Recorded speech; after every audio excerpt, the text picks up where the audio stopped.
stoppage.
Another stoppage.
Another stoppage.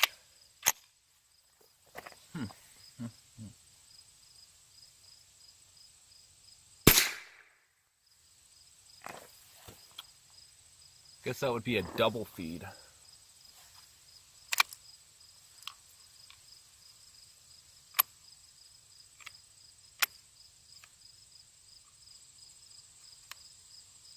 What the?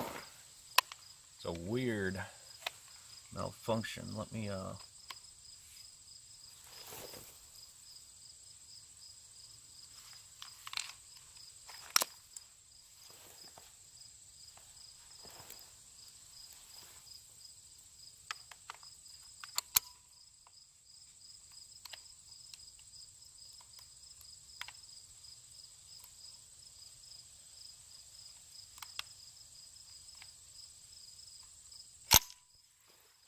that bolt release takes some getting used to. I think what we just had was like a double feed. Spent casing and a live round trying to go into the chamber. Spent casing didn't quite make itself out. Now my target's starting to fall down. Not a big fan of that safety, but it'll get some getting used to. What was the last round? No bolt hold open. These mags kind of sticky. I would think that they would drop free, but I'm not super fluent on the 1022 model. So my target is knocked down. I still have some steel down there though.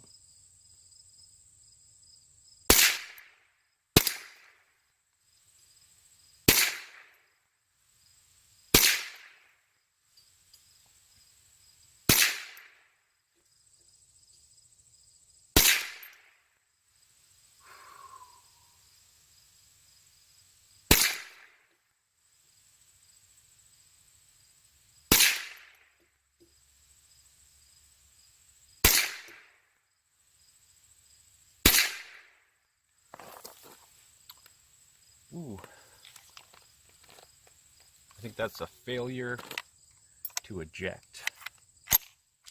Okay guys, so just rounding out shooting. I went through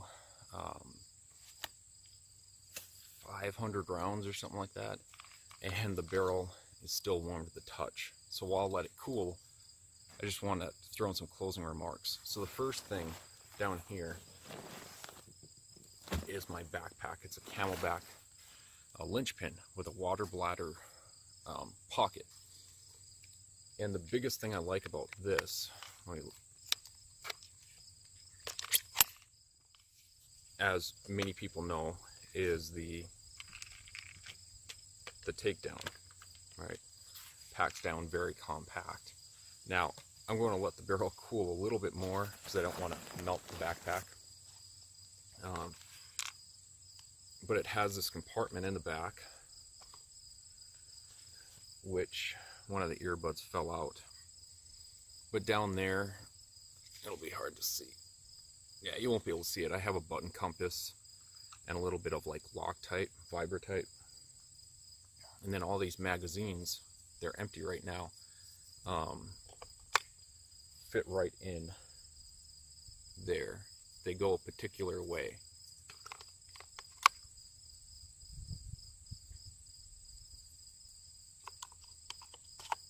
So they fit in like that. Plus you can keep one. There's one in the gun right now. They're all empty, but I would carry them loaded, topped off.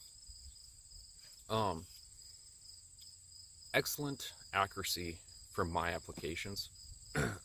I'm not a good shooter, and this isn't a bench rifle. I want it to be accurate, but I don't need it to print one-hole groups at 200 yards.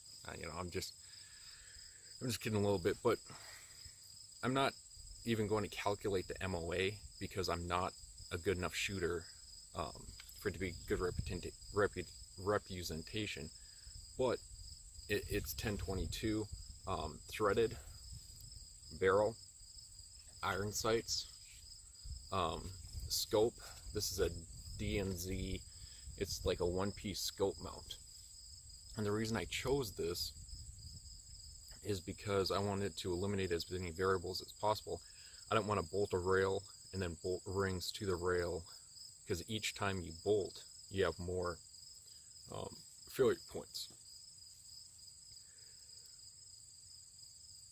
So it bolts directly to the receiver, very lightweight. It's not quick detach.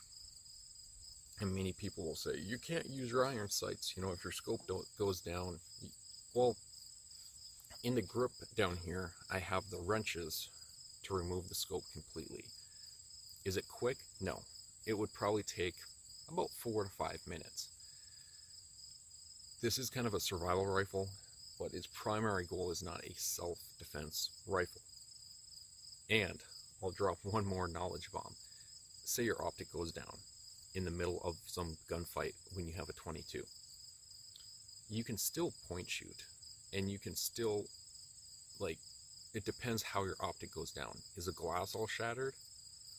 Or, you know, you can still rudimentarily point shoot. Is it going to be that accurate? No. I mean, I'll leave it at that. So overall, the barrel's cooled down. I still have to do some pistol shooting, but as you can see, well, you can't see it all the way on camera, but it fits in here, and it's a snug fit. It's definitely not quick. Well, it's quick-ish to get to, but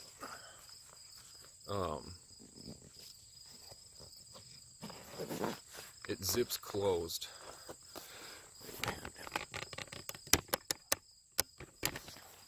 So you can see more of the backpack, and it's right here.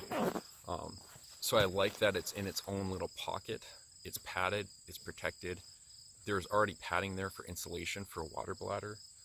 So it's padded, and this is kind of my get home bag. All in all, this isn't a full review. This is an initial impression, first time shooting. I really like the rifle. I like its semi-auto capability. It has good enough accuracy for me and for my application. The reliability could be gun related or it could be ammo related. I was getting almost all the stoppages from this Federal Auto Match bulk pack ammo. If I was to be using CCI Mini Mag or some other higher end ammo, I might not have any stoppages. But I'm not shooting that today. The other thing is rimfire ammo in general isn't super reliable. So I'm not going to really blame that on the gun. I'll blame it a little bit on the gun, but